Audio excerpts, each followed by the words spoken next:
Il a fait vibrer les amoureux de l'athlétisme. En 2005, c'est le couronnement. Ladji Doucouré devient double champion du monde du 110 mètres haies et du 4x100.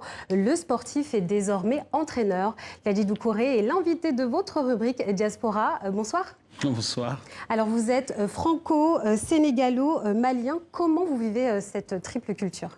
Pour moi, c'est une chance, tout simplement. Je me dis que voilà, je pourrais dire double culture. Après, on dissocie souvent Sénégal et le Mali, mais pour moi, c'est la même chose. Et en plus, je suis soninké, donc voilà. Non, pour moi, c'est une chance. Donc à moi d'être un très bon ambassadeur de ces trois cultures, on va dire ça comme ça. Et pourquoi c'est une chance du coup, selon vous? Parce que souvent, on prend ça comme si c'était un fardeau d'être franco, sénégalo et malien. Non, je suis super fier d'être ce que je suis. Mes parents ont fait en sorte que j'ai plus ou moins une belle éducation, double culture, triple culture. Et puis voilà, pour moi, c'est tout simplement, voilà, j'essaie de changer un peu cette tendance où, comme je disais, on croit que c'est un fardeau. Non, non, je suis super content. Après, voilà, il faut faire des choix dans la vie.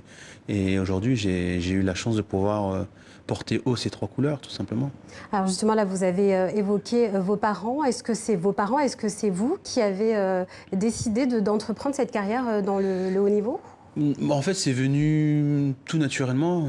Voilà, ils ont quitté le Sénégal et le Mali. Je suis arrivé en France, je suis né en France. Je suis né en France et j'ai eu l'éducation scolaire française. Maintenant, à la maison, j'ai eu l'éducation soninké, on va dire ça tout simplement.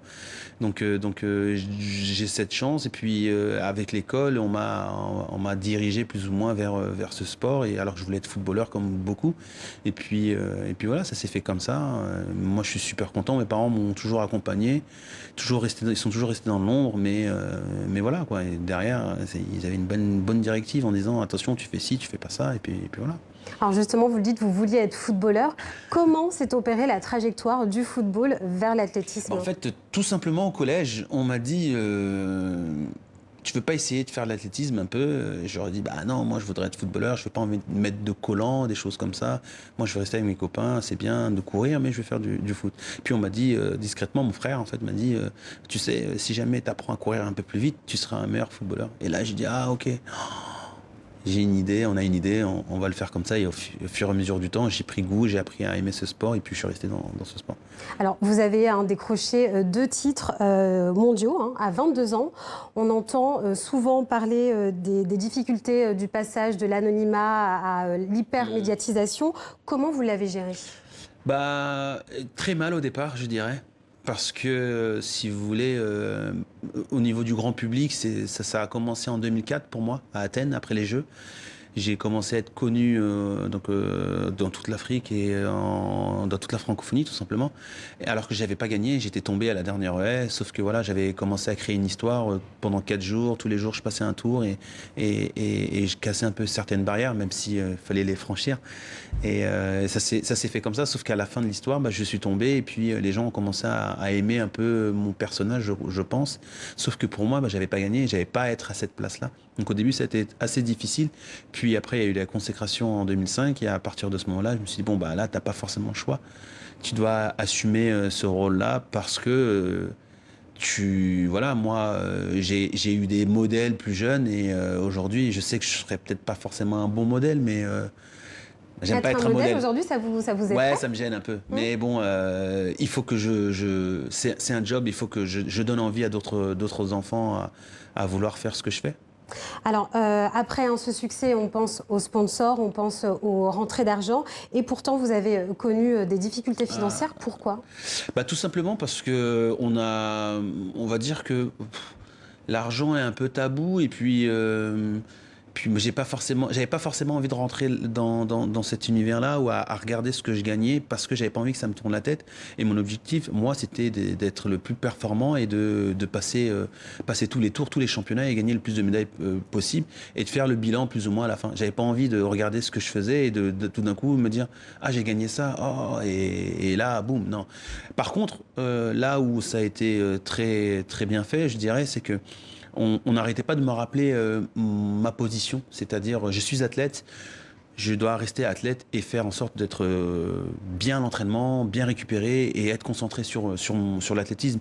Par contre, le sujet comptabilité, le sujet sponsor et tout, il y a des pardon, sur ce satellite-là, il y a des personnes qui vont se gérer ça. Donc, Alors justement, les personnes qui ont géré ça d'un point de vue, vous étiez un jeune sportif voilà, de haut niveau. Est-ce que ce qui a pêché, c'est votre entourage professionnel à ce moment-là? Ah ouais, mais clairement. Bah, moi, j'ai été pro, je dirais, dans mon domaine. J'ai tout fait pour être performant. Il y a eu des hauts, des bas, des blessures. Après, voilà, on te dit, le kiné reste kiné, l'entraîneur reste entraîneur, les gestionnaires patrimoine restent gestionnaires patrimoine, le comptable reste comptable, l'agent d'image reste agent d'image. Donc, chacun va performer dans son domaine. Et toi, tu fais que courir. Donc, moi, j'ai pas regardé. En plus, je veux pas dire que ça me bottait pas, mais j'avais pas envie de regarder et d'être à côté de la plaque, sortir de mon couloir. Sauf qu'à côté de ça, si t'as pas des gens qui sont bah ouais, ça avance pas tout simplement. Alors, et le jour où tu te réveilles, bah tu te rends compte qu'en fait dans ton équipe il n'y avait pas forcément des gens qui avaient les mêmes envies. alors, rétrospectivement, pour rester justement dans votre couloir, quels conseils vous donneriez aux jeunes Ladji Doucouré? Ah, je dirais tout simplement restez concentré sur ce que vous avez à faire. Ne devenez pas tout d'un coup, je sais pas moi, Facebooker, Instagrammeur et tout. Alors restez dans votre domaine. Par contre, jetez un œil toujours. On apprend à devenir adulte en devenant autonome. Et on devient autonome quand on commence à gérer ses biens, à gérer son loyer, exemple, à faire ses factures, à pas forcément tout déléguer à des personnes.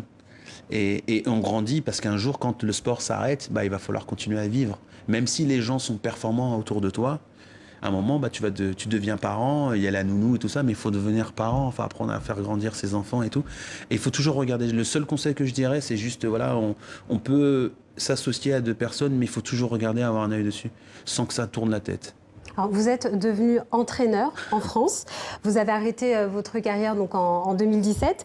Comment s'est passée cette transition? Bah, en fait, assez bien passé, je dirais.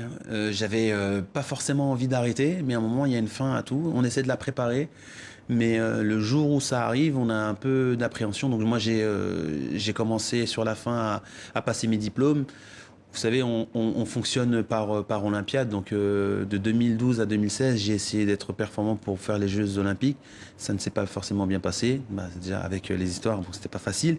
Et puis, à la fin, on a essayé de soigner un peu la sortie. Donc, en 2016, j'ai arrêté. Et à ce moment-là, pendant un an, j'ai passé tous les diplômes pour pouvoir avoir le bon bagage. Parce que quand la porte se ferme, on m'avait prévenu que bah, elle se ferme. Et puis, la transition, elle s'est faite comme ça. À un moment, au bout de 3-4 mois, je me suis dit, bon, qu'est-ce que je vais faire? Puis, on m'a sollicité pour entraîner. J'étais pas forcément prêt, mais en fait, tu te rends compte que dans la vie, il n'y a pas le beau moment pour devenir quelque chose. C'est tu as les bagages, moi, tu te lances. Et puis, ça s'est fait comme ça. Et vous êtes également devenu papa. On voit votre petite fille qui a bien grandi depuis derrière vous. Est-ce que ça aussi, ça a joué? Ouais, je dirais ouais, si, ça a joué vachement parce que j'avais envie de passer du temps avec elle. Et j'avais allez, passé plus de 17 ans à me concentrer sur moi et être égoïste et essayer d'être à fond que sur moi. Et à un moment, il faut partager son expérience parce qu'on n'est que de passage. Et il faut que son passage serve à quelque chose. Donc, je deviens entraîneur, donc j'essaie de renvoyer l'ascenseur aux plus jeunes, essayer d'être le mieux que je peux. Et puis, être un bon papa parce que j'ai envie que ma fille elle soit une bonne fille. Et puis voilà. Vous parlez de partage d'expérience. Justement, maintenant, vous partagez votre passion pour l'athlétisme auprès des plus jeunes. Que faites-vous avec l'association Golden Blocks? Vous avez vu, ouais, tout simplement, je renvoie l'ascenseur, allez, très rapidement, j'essaie de démocratiser un peu l'athlétisme, j'essaie de chercher le nouveau Doucouré, je sais pas si on peut dire ça comme ça, avec des codes très, très basiques, c'est leur apprendre à faire la course. Ils le font déjà bien, mais voilà, on délocalise le stade, on l'amène en bas des quartiers, et puis on fait des battles de course, de saut, le premier qui touche le plafond le plus haut possible. Les gens, ils aiment bien ce genre de rapport où on essaie de faire la compétition et pas forcément le chrono. Et puis, quand on les pointe du doigt en leur disant t'as des qualités, t'es pas mal, là, ils se sentent considérés. Et puis derrière, c'est beaucoup plus facile pour les amener après dans le stade et puis aller vers le haut. Et en fait, j'essaie Je pense tout simplement de recréer mon histoire et l'histoire de d'autres personnes, tout ça, c'est simple, avec les codes d'aujourd'hui. Alors, vous revenez tout juste du Sénégal. Vous avez rencontré le ministre tout, hein. des Sports. On sait tout à TV5. Qu'est-ce qu'il en ressort finalement de cette rencontre? Bah, tout simplement, en fait, j'ai la triple casquette, je dirais. Je suis franco-sénégalo-malien. Et je sais qu'il y a les Jeux de la jeunesse en 2022. Oui. Et le but, tout simplement, c'est d'être présent et de dire, voilà, je sais pas comment on va faire les choses. Là, il y a des réunions de travail, donc je ne peux pas tout dire. Mais voilà, je suis là, j'ai envie de vous aider à ce que cet événement se passe bien. Parce qu'il y a la partie sportive et la partie extra-sportive. Là, les yeux vont être tournés vers l'Afrique pour la première fois sur des jeux comme ça.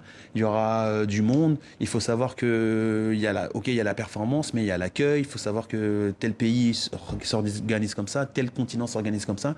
Si je peux vous aider, vous donner des conseils, je ne sais pas si ça sera... Ça peut être une vitrine, en tout cas. Ça peut être pas mal de dire... Et puis voilà, aujourd'hui on travaille avec le ministre de l'Éducation et des Sports pour voir s'il y a des choses à faire, si je peux être de bons conseils tout simplement. Merci. Et donc pour ceux qui ont la chance d'être en région parisienne, le 6 juillet, vous serez à Villeneuve-la-Garenne et le 12 juillet à Paris pour les Golden Blocks. Les autres dates sont à retrouver sur votre site internet goldenblocks.fr. Ladji Doucouré, champion du monde du 110 mètres. Merci beaucoup. Merci à vous.